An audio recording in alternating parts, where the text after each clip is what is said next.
Hello, this is Chinwe once more from Fountain of Resources, a blog site that enables you live life and live it to the fullest. I'm treating the topic challenges and healthy ways of dealing with them. This is part 3 of it. In part 1, I talked about lack, talked about insecurity, and inequalities that drive these lacks in our lives. And today I'm doing the part 3, which is the concluding part. I'll be talking about 2 major topics, and then I conclude this and hope that God helps us. Unemployment and migration of young talented Nigerian youth is yet another big challenge. If you look at the challenges of lack, insecurity, and all others I mentioned earlier, you will see that each one fits into another. With fear of death, hunger, and many other uncertainties, families are fleeing this country. Young people are running for their dear lives. The brain drain of young people, actually that ought to be working to enhance the economic growth of Nigeria, is yet a huge challenge. All over the world, skilled Nigerian youth are seen working in every sphere of human endeavor and doing well, very well. Talents are being enslaved though, doing all manner of odd jobs under deplorable conditions because people rather be alive than be killed in their prime in their own God-given country. Statistics have shown that Nigerians have excelled everywhere in all disciplines, from medicine to technology, art, music, and so many other fields. Yet,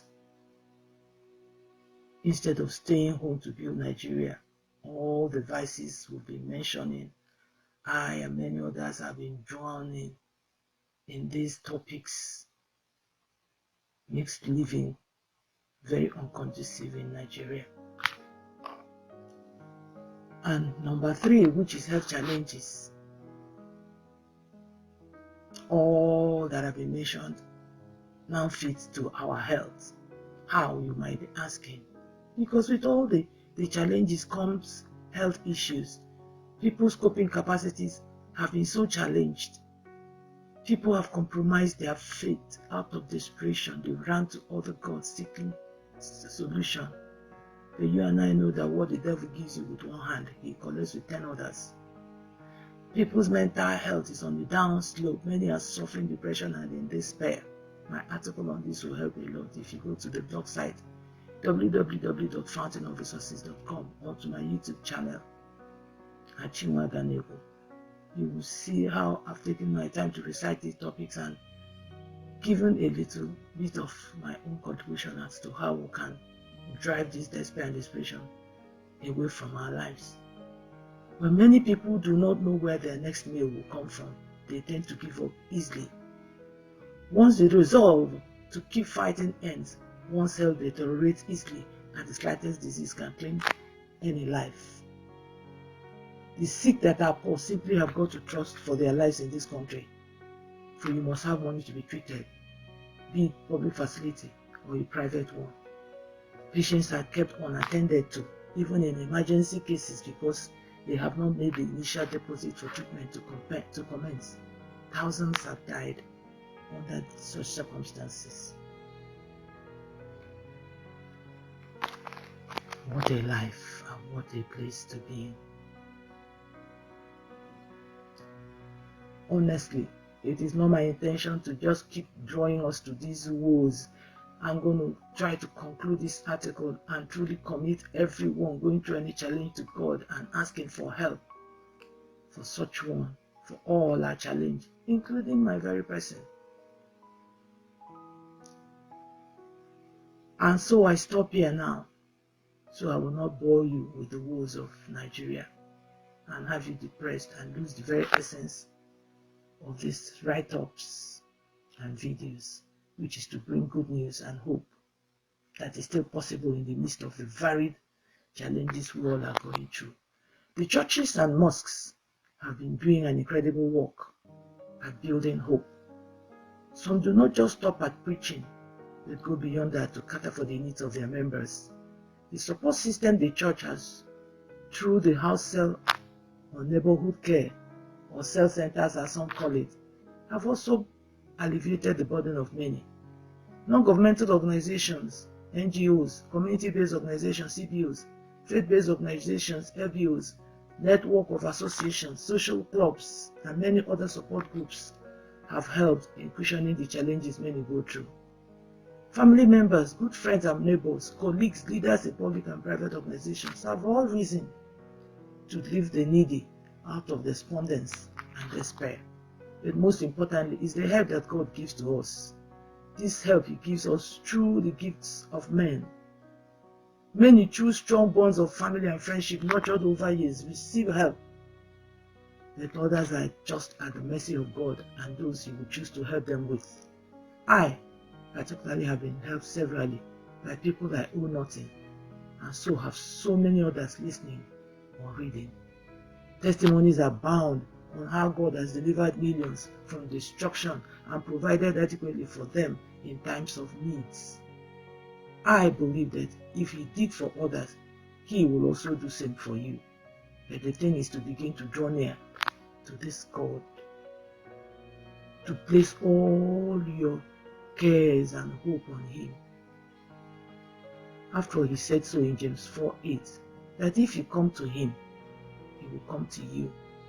If you wash your hands, all of us being sinners, and purify your hearts, the double-minded, He will come and sup with you. That means embellishing in some areas, but if you read it up, you'll see what the Spirit of God is saying here. All are sinners, all of us, but Jesus did not come for the righteous. He died for you and I. All He needs is a willing and a submissive heart, and He will come to dwell in it and to help you by His Spirit that would enter you, making life worth living. There is no need you have He cannot meet. If He said it in His word, then He will do it, for He is not a man to lie.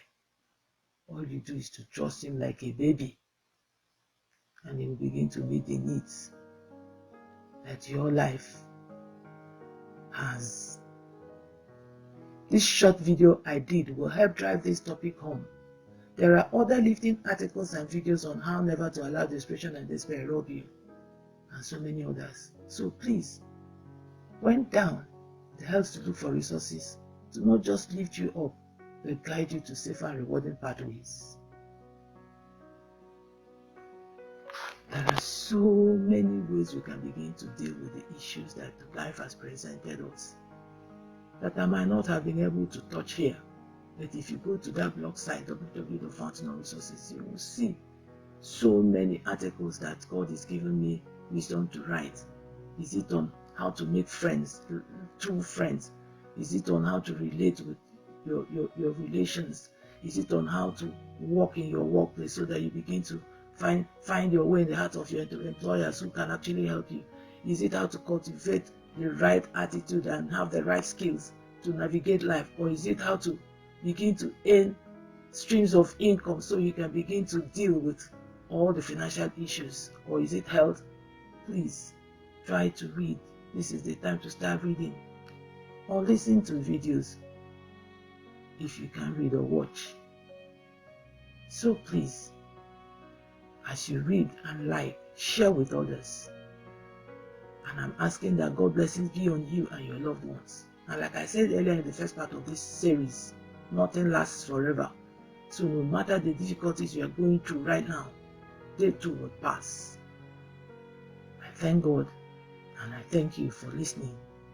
And may this good Lord shine His light in all the dark aspects of your life and bring you help speedily.